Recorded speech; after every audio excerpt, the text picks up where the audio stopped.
Hello guys, welcome back to my channel. কেমন আছো তোমরা? আশা করি তোমরা খুব ভালো আছো, আমিও খুব ভালো আছি।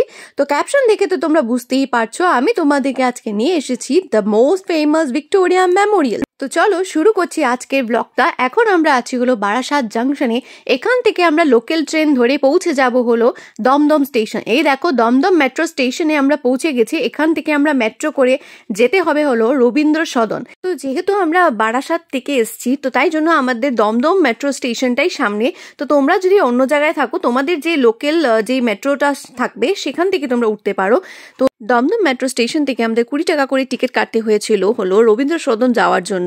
তো সেখানের প্রসেস হলো টিকিট কাটার পর সেখান থেকে একটা কুপন দেওয়া হবে। সেই কুপনটা তোমাদেরকে এন্ট্রান্সের সময় স্ক্যান করতে হবে, তারপর বেরোনোর টাইমে জমা দিয়ে দিতে হবে। তো সেটা হচ্ছে প্রসেস মেট্রোতে। যারা যারা তোমরা এসেছো মেট্রোতে তোমরা নিশ্চয়ই জানো প্রসেসটা। তো সেই মেট্রোর ভেতরে তোমাদেরকে এক এক করে জায়গাগুলোর নাম বলা হবে, তারপর তোমরা সেই জায়গা মতো নেমে পড়তে হবে। তো যাই হোক আমরা পৌঁছে গেছি আমাদের ডেস্টিনেশন মানে রবীন্দ্র সদনে। তো সেখান থেকে এখন আমাদের বাইরের দিকে যেতে হবে। বাইরের দিকে গিয়ে আমরা সেখান থেকে কি ধরতে হবে সেটা আমি তোমাদেরকে বলবো পরে। এই দেখো রবীন্দ্র সদনের বাইরের দৃশ্যটা। এখানে আমরা বেরিয়েছিলাম, এই রাস্তা দিয়ে বেরিয়েছিলাম। বেরোনোর পর আমরা আশেপাশে জিজ্ঞেস করলাম যে এখান থেকে ভিক্টোরিয়া যেতে কি করে যেতে হবে। তো কিছু কিছু ট্যাক্সিওয়ালা বললো যে 150 টাকা করে নিবে টাকা, কিন্তু আমাদেরকে একজন বলল যে এখান থেকে তোমাদের কোনো ট্যাক্সির দরকার নেই, তোমরা এখান থেকে হেঁটে হেঁটে পৌঁছে যেতে পারবে হলো ভিক্টোরিয়া, কারণ সেখান থেকে ভিক্টোরিয়া খুবই পাশে, খুবই সামনে। আর সত্যি সেখান থেকে আমাদের ভিক্টোরিয়া যেতে মাত্র লেগেছিল 5 মিনিট।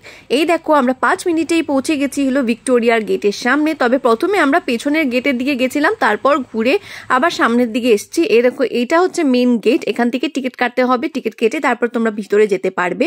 তো দেখো ভিক্টোরিয়া মেমোরিয়াল বাইরের থেকে কি সুন্দর লাগছে দেখতে, ভেতরে যে কি আছে মানে আমি জাস্ট ওয়েট করতে পারছি না ভেতরে যাওয়ার জন্য।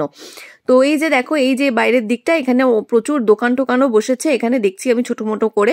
তারপর আমরা টিকিট কেটে নিলাম, টিকিটের দাম ছিল হলো 30 রুপিস করে। তারপর ঢুকে পড়লাম ভিক্টোরিয়া মেমোরিয়ালের ভিতরে ভিক্টোরিয়াটা দেখতে আর তোমাদেরকে দেখাতে। তো চলো দেখতে থাকো ব্লগটা, পাশে দেখো আমার, আর এনজয় করো পুরো ব্লগটা। আর আমাকে নিশ্চয়ই কমেন্ট বক্সে জানিও যে তোমাদের ভিক্টোরিয়া মেমোরিয়ালটা কেমন লাগছে। তো চলো from starting point of Victoria to ending point of Victoria আমার সাথে চলো and stay tuned with me.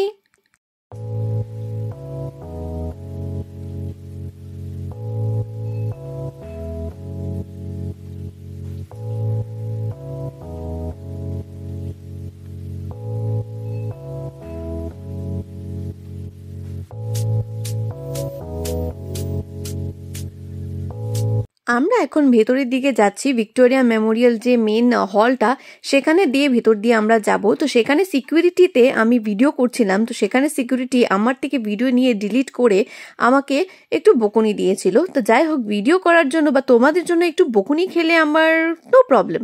তবে শুধু সিকিউরিটি ভিডিওটাই আমি করতে পারিনি, বাকি ভেতরে কোনো সেরকম রেস্ট্রিকশন ছিল না। ভেতরে তোমরা আরামসে ভিডিও করতে পারবে, ফটোস ক্লিক করতে পারবে, সেটা নো প্রবলেম।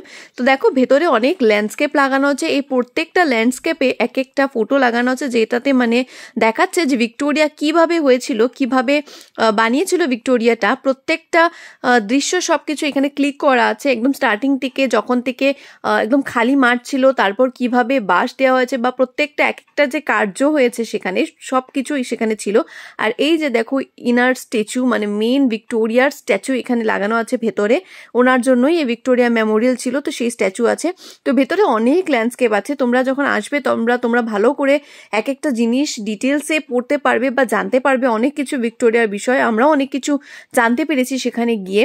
পুরনো অনেক জিনিস সেখানে আছে, রানী ভিক্টোরিয়া যা যা ইউজ করতো বা যা যা উনি রাখতেন সবকিছু সেখানে আছে। রাজাদের মহারাজাদের সবার ছবি সবকিছু সেখানে আছে, অনেক কিছু জানা যায় সত্যি এখানে আসলে। আর মানে এতটা সুন্দর ভেতর দিকটা, এতটা সুন্দর লাগছিল বলার মতো না, তোমরা আসলেই ফিল করতে পারবে সেই জিনিসটা। তো চলো দেখো আরো অনেক জিনিস আছে, দেখতে থাকো ব্লগটা, আরো অনেক কিছু তোমরা জানতে পারবে বা দেখতে পারবে।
ছিল ভিক্টোরিয়া মেমোরিয়ালের ভিতরের দিক। এবার আমরা যাচ্ছি বাইরের দিক। বাইরের দিকে কি কি আছে সেটাও দেখি, চলো।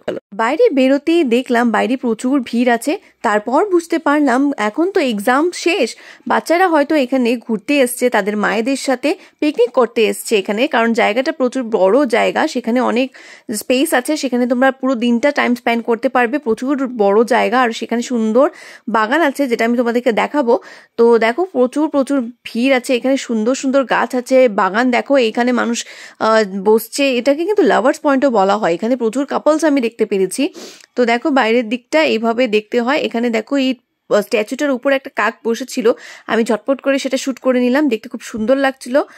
তো এই যে বাইরের দিকটা তোমরা দেখতে পাচ্ছ, বাইরের দিক থেকে ভিক্টোরিয়াটা খুব সুন্দর লাগছে। আমি সেখানে দাঁড়িয়ে প্রচুর ফটোস ক্লিক করেছি যেগুলো খুব সুন্দর হয়েছিল। তো এই জায়গাটা একটু খালি ছিল, তো এখানে আমি একটু সময় বসে একটু কয়েকটা রিলস বানিয়েছিলাম, খালি যেহেতু আছে, মানুষ কম ছিল।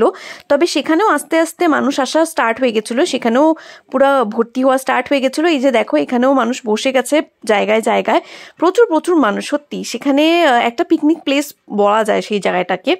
তো আমরা পুরো জায়গাটা ঘুরতে ঘুরতে একটু আগের দিকে গেলাম, সেখানে গিয়ে দেখলাম একটা সুন্দর ফাউন্টেন আছে।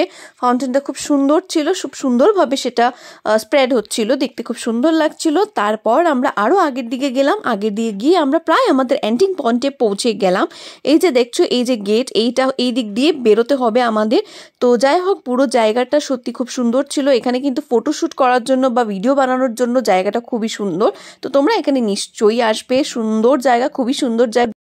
তো গাইজ তোমাদেরকে দেখিয়ে দিলাম ভিক্টোরিয়া মেমোরিয়াল। ভিক্টোরিয়া মেমোরিয়ালে কি কি আছে, কিরকম করে আসতে হয়, কি করে এন্ট্রি হয়, সব কিছু তোমাদেরকে দেখিয়েছি। তো তোমাদের কেমন লাগলো ভিডিওটা প্লিজ আমাকে জানাবে। যদি আমার ভিডিওটা ভালো লাগে বা যদি আমার ভিডিওটা ইনফরমেটিভ লাগে দেন প্লিজ লাইক, শেয়ার আর সাবস্ক্রাইব মাই চ্যানেল।